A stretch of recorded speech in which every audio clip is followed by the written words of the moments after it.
ছোটদের জানাই আমার ভালোবাসা, তার সাথে বড়দের জানাই আমার প্রণাম। তো আশা করছি তোমরা সবাই খুব ভালো আছো, যে যেখানে আছো ঈশ্বরের কৃপায় আমরাও ভালো আছি। তো দেখো ঘুম থেকে উঠে সকালে যা টুকিটাকি কাজ ছিল ওগুলো শেষ করে এবারে রান্নাঘরে চলে আসলাম। এসে তো একটা গ্লাস গরম জল নিয়ে নিলাম, আর জলটা এতটা গরম ছিল তাই সাথে আবার একটু ঠান্ডা জলও মিক্সড করে নিয়েছি। আর এদিকে করে নিয়েছি চা কিন্তু আজকে দুধ চা খাবো। ওই যে চা পাতাটা দেখেই তো বুঝতে পারছো, কারণ লিকার চার মধ্যে তো অতগুলো চা পাতা দেবো না তাই। আর কালকে ছিল আবার একটা রুটি, তো রুটিটা আমি খেয়ে নেবো, আর তোমাদের দাদাভাই খালি চা বিস্কিট খাবে। আর রুটি তো আমি খেলে তোমরা জানো ওই যে বাটির মধ্যে নিয়ে এরকম টুকরো টুকরো করে তারপর দিয়ে আমি চাটা দিয়ে খাবো। ওই রকম করে না আমি ছোটোবেলা থাকতে আগে খেতাম। ওই খাবারটা যেন আমার যা শান্তি মেলে, এমনিতে রুটি হাতে নিয়ে মানে কাপের মধ্যে চাটা নিয়ে খেলে যেন আমি সেই শান্তিটা পাই না, এইভাবে খেলে আমার অতটা টেস্ট লাগে। তো এইভাবে যখনই আমি রুটি খাই তখনই না আমার আগেরকার কথাটা মনে পড়ে যায়। কিছু কিছু মানে স্মৃতি দেখবে থাকবে, সেটা যেন কোনো দিনও ভোলা যায় না। এই যে আমাদের শৈশবের স্মৃতিটা, এটা আমরা কোনো দিনও কিন্তু ভুলতে পারবো না। সেই আগের সময়টা কিভাবে কাটতো, কিভাবে কাটিয়েছিলাম, সেই দিনটা কোনোদিনও আর ফিরে আসবে না। তো সেই দিনটাই না একরকম ছিল, তারপর মানে বড় হওয়ার সাথে সাথে সাথে সাথে সব কিছু যেন একদম পুরো বদলে যায়। ছোটোবেলাটাই যেন অনেকটা মজার এরকম। তো এদিকে দেখো এবার আমাদের চা টিফিন তো হয়ে গেছে। আজকে রান্না করবো সয়াবিন, রান্না করবো আবার মাংসর মতো করে। তো এদিকে এই যে রসুন আদা কাঁচা লঙ্কা এটাকে শিলনোড়ায় বেটে নিচ্ছি, একটু ঝাল ঝাল করে না আজকে সয়াবিনটা রান্না করব। একদিকে সয়াবিনটা একটু ভাপ দিয়ে নিয়েছি, এবারে সমস্ত কিছু দিয়ে না মেখে নেব। তো তার আগে তো মশলাটা ভালো করে বাটতে লাগবে, আর এইটুকুনি মশলার ইয়ের মধ্যে করলাম না, মিক্সার গ্রাইন্ডারের মধ্যে করলাম না, এটা আমি শিলনোড়ার মধ্যেই বেটে নিচ্ছি। আর শিলনোড়ায় বাটা মানে মশলা দিয়ে রান্না করলে দেখবে তরকারি পাতি সেই রান্নার টেস্টের জন্য মানে খুব আসে। আর এদিকে শিলনোড়ায় বাটতে গিয়ে তো আমার এদিকে ইয়ে হয়ে গেছে, এত পরিমাণে গরম লেগে গেছে তাই হাউসকুটটা খুলে নিয়েছি। তারপর এদিকে দেখো এর মধ্যে সয়াবিন আলু পেঁয়াজ কুচি, তারপর আদা বাটা লঙ্কা বাটা রসুন বাটা, আর এদিকে জিরের গুঁড়ো ধনের গুঁড়ো লঙ্কার গুঁড়ো হলুদ গুঁড়ো দিয়ে এখন পরিমাণ মতো একটু নুন দেবো, তেজপাতা দিয়ে তেলটা দিয়ে ভালো করে একদম মেখে নেব। তো সমস্ত কিছু কিন্তু গুঁড়ো মশলা দিয়ে দিয়েছি, সর্ষের তেল দিলাম না, এমনিতে তেলে দিলাম। আর তোমাদের দাদাভাইকে বললাম একটু মেখে দেওয়ার জন্য, আমার আবার হাত জ্বালা করবো ওই যে কাঁচা লঙ্কা তাই। তো এদিকে দেখো এবারে শুটকি মাছ পুড়ে নিচ্ছে। আচ্ছা তোমরা কে কে এইভাবে শুটকি মাছ পুড়ে মানে খাওয়া মানে ইয়েটা করো, ভর্তাটা বানাও, কমেন্ট করে বলবে তো। তোমরা জানি না কোনোদিনও কেউ খেয়েছো কি না, জানি হয়তো কেউ খেয়েছো, আবার হয়তো কেউ খাওনি কোনোদিন। এভাবে ভর্তা করলে না খুব টেস্ট হয়। তো শুটকি মাছটাকে একদম পুড়ে নিয়েছি ভালো করে, এবারে কিন্তু শুটকি মাছের ভর্তা বানাবো একদম মেখে, খুব টেস্ট হয় জানো তো ওই ভর্তাটা করলে। তো এদিকে দেখো শিলনোড়ার মধ্যে যেহেতু আমি ওই যে রসুন আদা টাদা বেঁচেছিলাম, তো শিলনোড়াটাকে ভালো করে একদম মুছে পরিষ্কার করে নিয়েছি। আর এদিকে দেখো র্যাকের নিচটিও ভালো করে একদম মুছে নিয়েছি। এবার আমার মশলাদানির নিচটাও ভালো করে একদম মুছে দিয়েছি।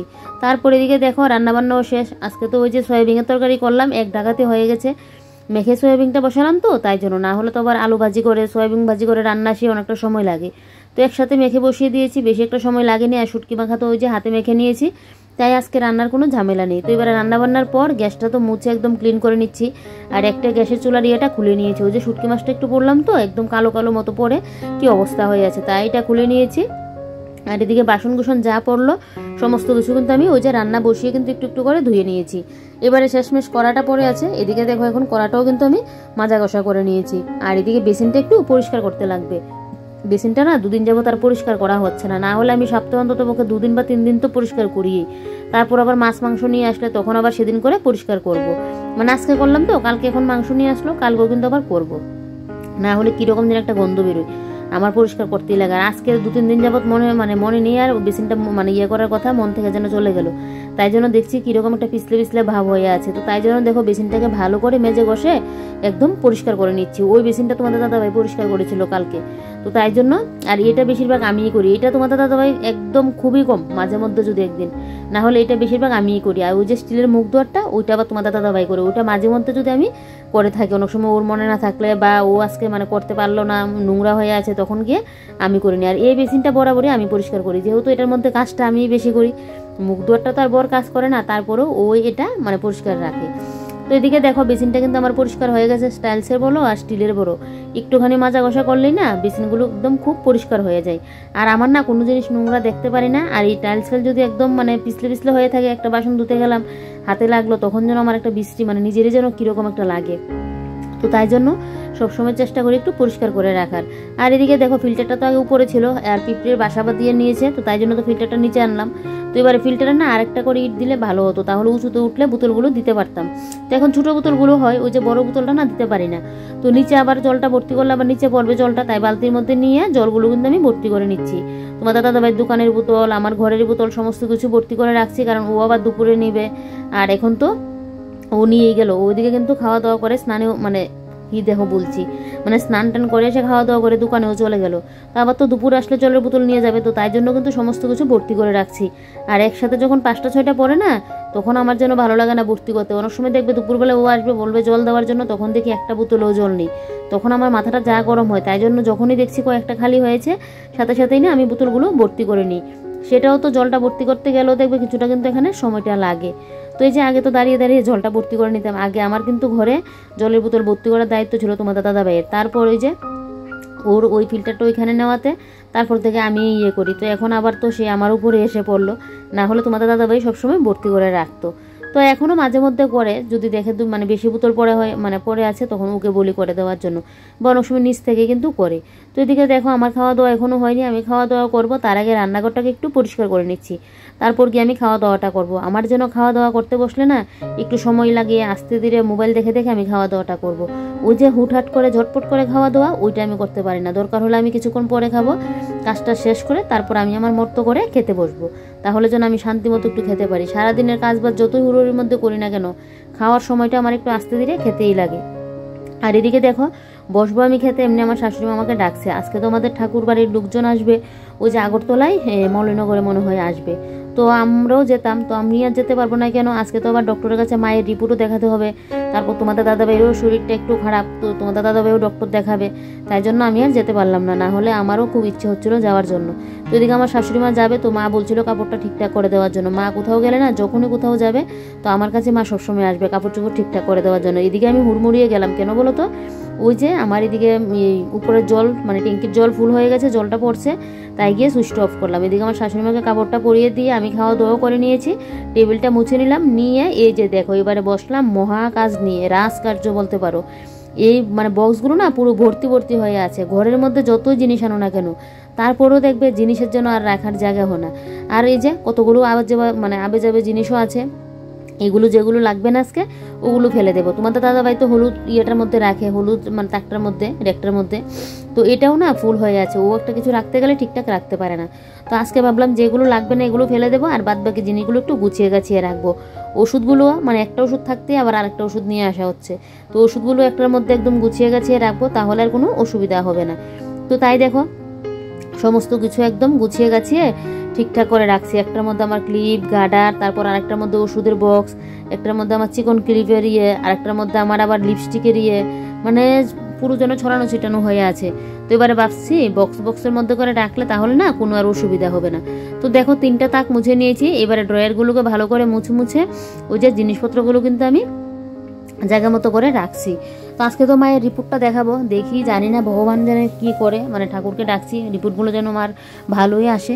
মাকে তো আর আজকে আসতে লাগবে না, আর মার শরীরটা তো দুর্বল, মা আসা যাওয়া করতে গেলেও না মার অসুবিধা হয়। তো ডক্টরকে আমি গত রবিবারে দেখানোর সময় বলেছিলাম, বলছে উনি আসতে লাগবে না, রিপোর্ট দেখে মানে ডক্টরের ওষুধটা দিয়ে দেবে। আর তোমাদের দাদা বেরো না ঠিকঠাক ঘুম হচ্ছে না, এখন না এটা একদম প্রায় আজকে হয়ে যাবে 7-8 মাসের মতো। শরীরটা মানে মাথার পেছনটা একটু সাইড ব্যথা করে, তারপর ঠিকঠাক ঘুম হয় না, মানে একটা কোনো কিছু খেলে বদহজম হয়, সেই যে একটা মানে অনেক সমস্যা, প্রেশারটা হাই হয়ে থাকে।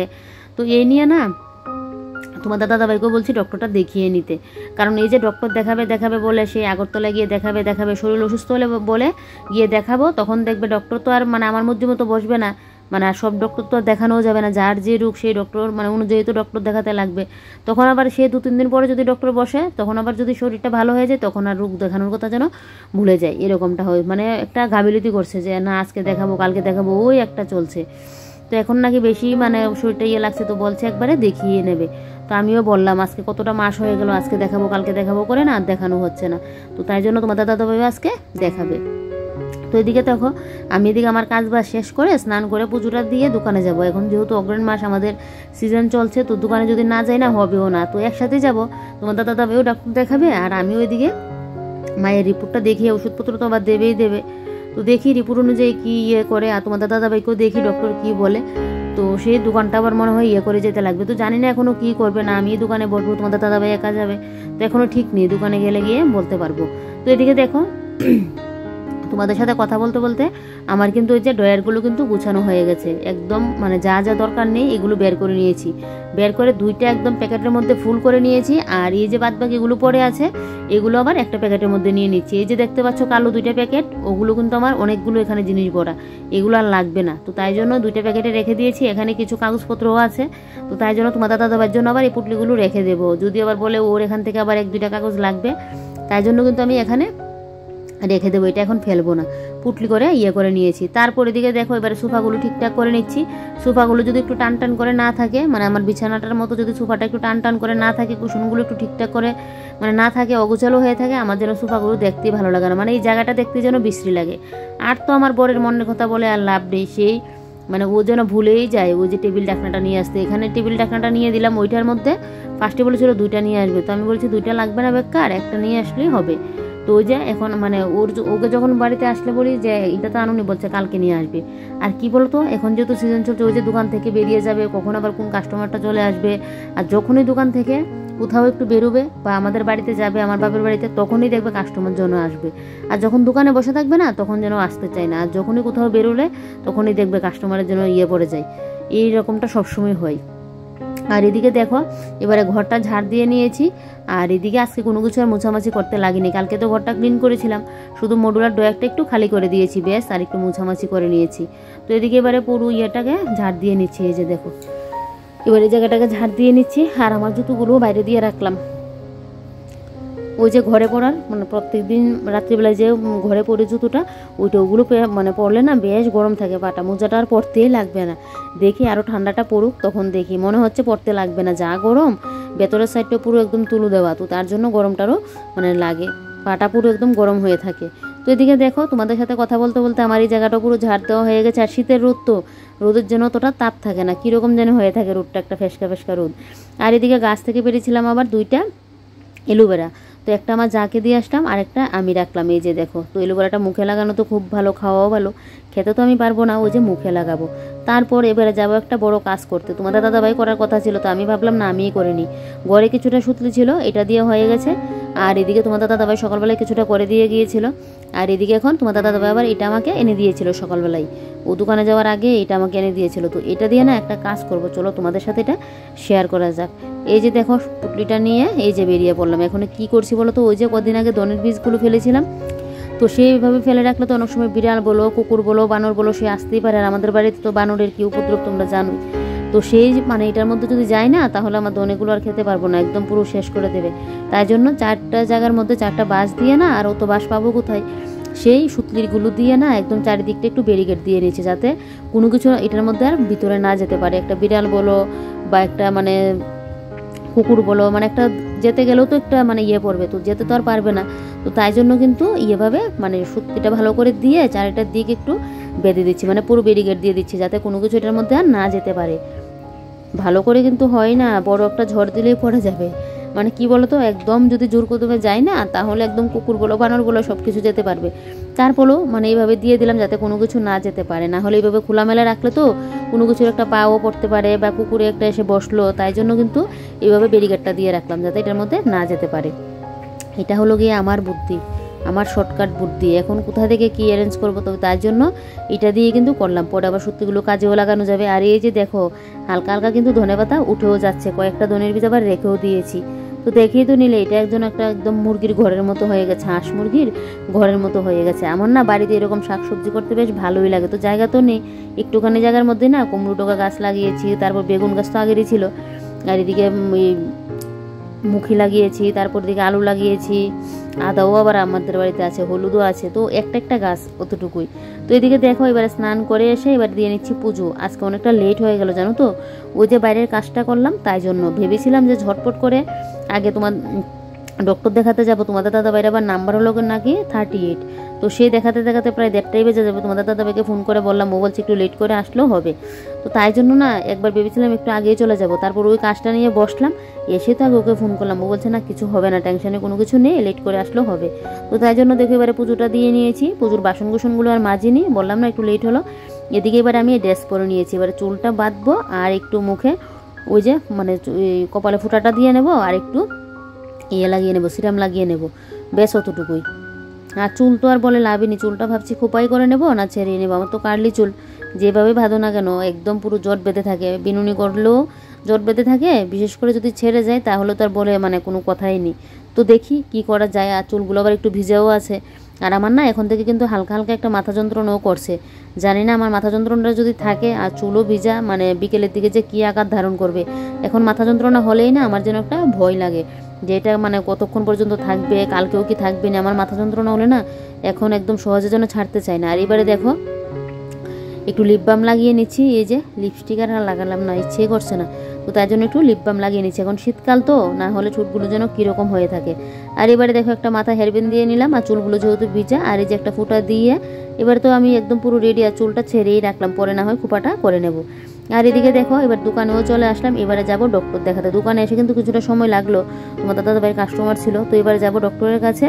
তোমার দাদাভাই বলছে যেতে দোকানটা একটু মানে একটা পার্ট একটু করে যাবে দোকানে ইয়েতে এই ডক্টরের কাছে, কারণ তোমার দাদাভাইও দেখাবে, তারপর মার ওষুধপত্র নেওয়া, মারও অনেক কিছু বোঝার আছে, কি বলবে না বলবে ডক্টর, তাই জন্য কিন্তু যাচ্ছি।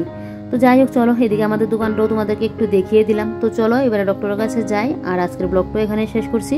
কাল আবারও নতুন একটি ব্লগে তোমাদের সাথে দেখা হচ্ছে। তোমরা সবাই ভালো থেকো, সুস্থ থেকো, এটাই প্রার্থনা করি। আর আমার ভিডিওটা যদি তোমাদের ভালো লাগে ভিডিওটা একটু শেয়ার করে দিও। তো চলো আজকের মতো বাই বাই, তোমরা সবাই ভালো থেকো, সুস্থ থেকো।